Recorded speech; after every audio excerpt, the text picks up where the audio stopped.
Okay students, आज हम का जो हमारा टॉपिक है दैट इज़ आइसोटोप्स और वेरी इजी टॉपिक। आपने बस कंसंट्रेशन से सुनना है, ठीक है। लें जी,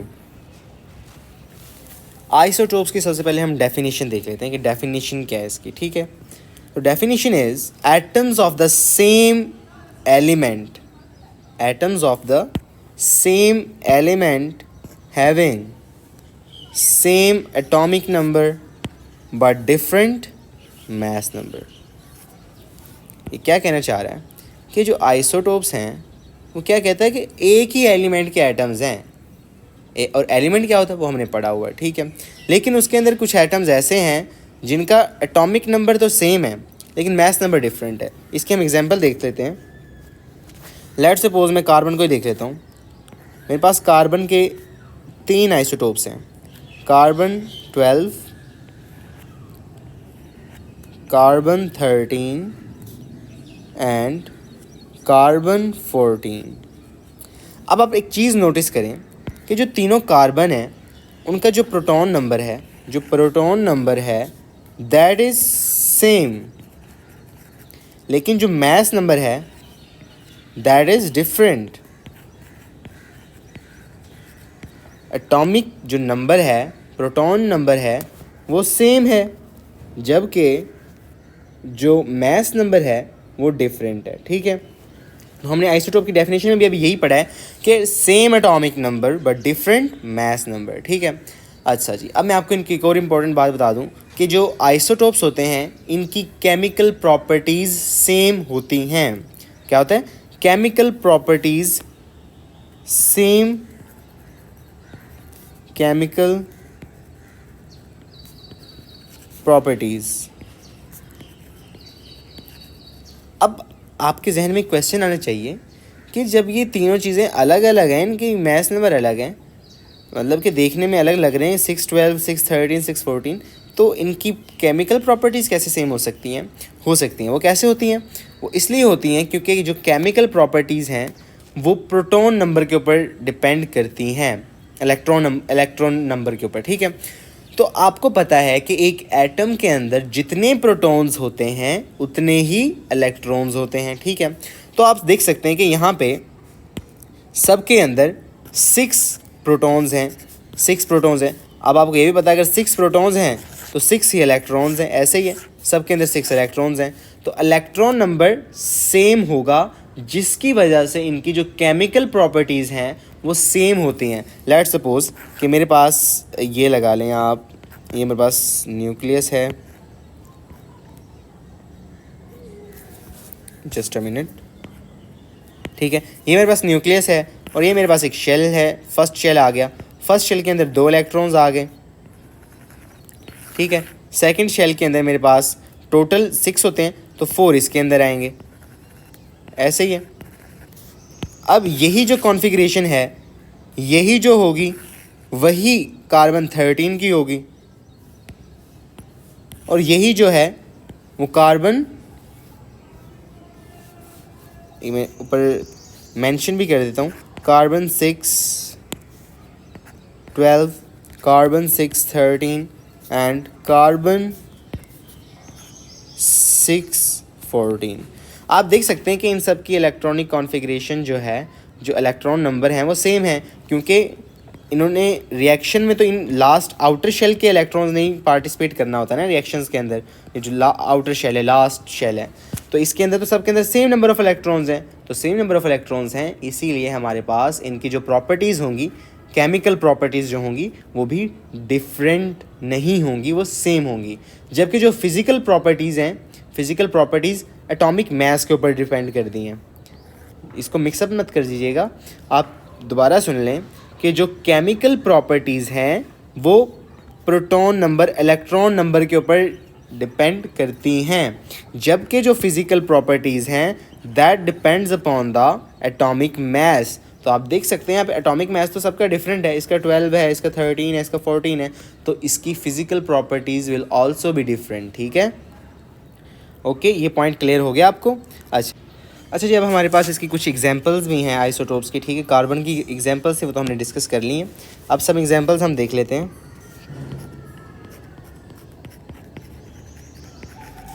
ओके जी, एग्जाम्पल नंबर 1 हम हाइड्रोजन के आइसोटोप्स देख लेते हैं, ठीक है।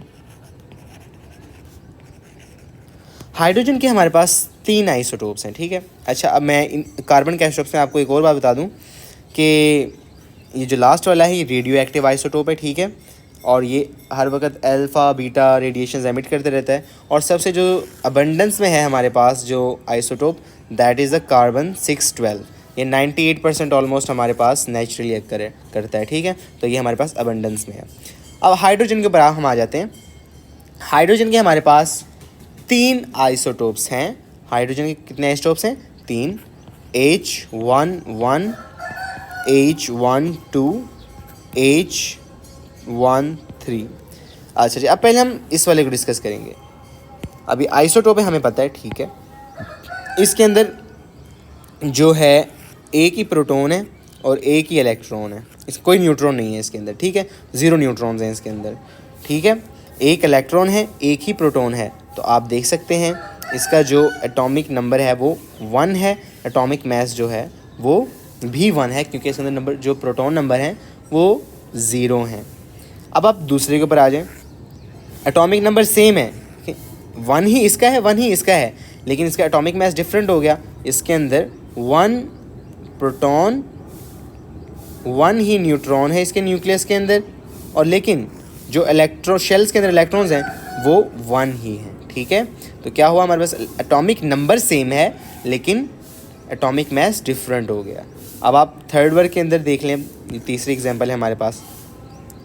इसके अंदर एटॉमिक नंबर इसके अंदर भी सेम है, तीनों के अंदर सेम है 1 1 1, लेकिन जो मास नंबर है वो डिफरेंट है। तो प्रोटॉन नंबर इसके अंदर भी 1 होंगे, न्यूट्रॉन नंबर इसके अंदर 2 हैं, तो ओवरऑल इसका जो एटॉमिक मास बन गया वो 3 बन गया। लेकिन हमें पता है कि proton number are equal to electron numbers, तो वो भी 1 ही होंगे, ठीक है। इलेक्ट्रॉन्स भी 1 है क्योंकि प्रोटॉन नंबर 1 है। तो इन सब के आप देख सकते हैं कि प्रोटॉन नंबर जो हैं वो सेम है, इसलिए इलेक्ट्रॉन्स भी सेम होंगे, क्योंकि हम इलेक्ट्रॉनिक कॉन्फ़िगरेशन पे केमिकल प्रॉपर्टीज़ डिपेंड करती हैं, और केमिकल प्रॉपर्टीज़ सबकी सेम होंगी क्योंकि लास्ट शेल के अंदर एक ही इलेक्ट्रॉन है। तो जब ये केमिकल रिएक्शन करेंगे तो ये अपना एक ही इलेक्ट्रॉन के साथ बॉन्ड बना सकते हैं, तो इसलिए इनकी केमिकल प्रॉपर्टीज़ सेम होंगी बट डिफरेंट फिजिकल प्रॉपर्टीज़, क्योंकि इनका मास डिफरेंट है। लीजिए नेक्स्ट हम डिस्कस करते हैं क्लोरीन को, ठीक है। क्लोरीन के हमारे पास 2 आइसोटोप्स हैं, एक 17 35, एक 17 37। आप देख सकते हैं कि दोनों के अंदर जो प्रोटॉन नंबर है, इलेक्ट्रॉन नंबर है, वो सेम है, और जो मास नंबर है दैट इज़ डिफरेंट।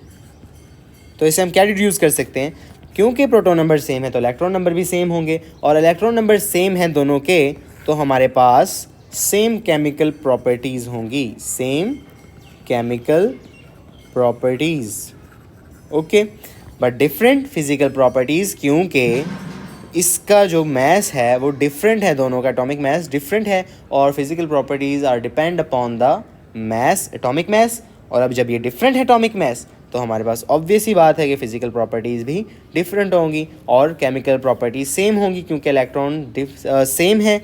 और आपको पता है कि इलेक्ट्रॉन सेम है, आउटर मोस्ट शेल के अंदर दोनों में 7 इलेक्ट्रॉन्स होंगे। अगर मैं इसके आपको इलेक्ट्रॉनिक कॉन्फ़िगरेशन भी करके दिखाऊं, 1s2 2s2 2p6 3s2 3p 2 to 4 4 6 10 10 to 12, and in the last one we will have 5, okay. तो ये हमारे पास क्या है, ये हमारे पास है इलेक्ट्रॉनिक कॉन्फ़िगरेशन ऑफ क्लोरीन। देखें, ये फर्स्ट शेल के अंदर 2 इलेक्ट्रॉन्स हैं, सेकंड शेल के अंदर 8 इलेक्ट्रॉन्स हैं, थर्ड शेल के अंदर 7 इलेक्ट्रॉन्स हैं। ये इलेक्ट्रॉनिक कॉन्फ़िगरेशन किस तरह करते हैं ये हम लास्ट वाले लेक्चर में डिस्कस कर चुके हैं बड़ी डिटेल में, ठीक है। सो आई होप कि ये आपको क्लियर होगा। और क्लोरीन का हमने देख लिया कि एटॉमिक नंबर सेम है, same number of electrons in the last shell. अगर लास्ट शेल में सेम इलेक्ट्रॉन्स हैं तो हमें पता है कि ये दोनों सेम बॉन्ड बना सकते हैं, क्योंकि इनके पास एक ही इलेक्ट्रॉन की कमी है, तो एक बॉन्ड बनाएंगे, और इसलिए इनकी केमिकल प्रॉपर्टीज़ जो होंगी वो सेम होंगी, लेकिन फिज़िकल प्रॉपर्टीज़ डिफरेंट होंगी क्योंकि इनका जो मास नंबर है दैट इज़ डिफरेंट। तो ये था सारा का सारा हमारा आइसोटोप्स का, और आई होप कि आपको क्लियर होगा, ठीक है। और इसको आज हम यहीं तक रखते हैं, इससे नेक्स्ट हम नेक्स्ट लेक्चर में कंटिन्यू करेंगे।